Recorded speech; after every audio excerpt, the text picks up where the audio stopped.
আলহামদুলিল্লাহ, শুভ সকাল ভাঙা। আমরা এখন ভাঙা এক্সপ্রেসওয়েতে আছি। সর্বপ্রথম আমরা হৃদয়কে দিয়ে শুরু করলাম। হৃদয় খুব হাসি খুশি ছিল। আমাদের ট্যুরে নতুন মেহমান মুরাদ, সেও হাসি খুশি ছিল।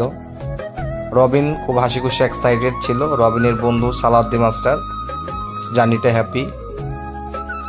আমাদের গাড়িটা ঢাকা মেডিকেল কলেজের সামনে চাকাটা একটু প্রবলেম হয়েছিল, তা আলহামদুলিল্লাহ এখন সব ঠিকঠাক আছে। যেহেতু আমাদের লম্বা ট্যুর সুন্দরবনের উদ্দেশ্যে রওনা হয়েছে আমরা, তো আলহামদুলিল্লাহ সবাই আমাদের জন্য দোয়া করবেন। যেহেতু আমি লুঙ্গি পরে ড্রাইভ করতেছি, লুঙ্গি পরে ড্রাইভ করে আসলে খুব স্বাচ্ছন্দ্য বোধ ফিল করি আমি। এটা আমার জন্য খুব কমফোর্টেবল, আরামদায়ক।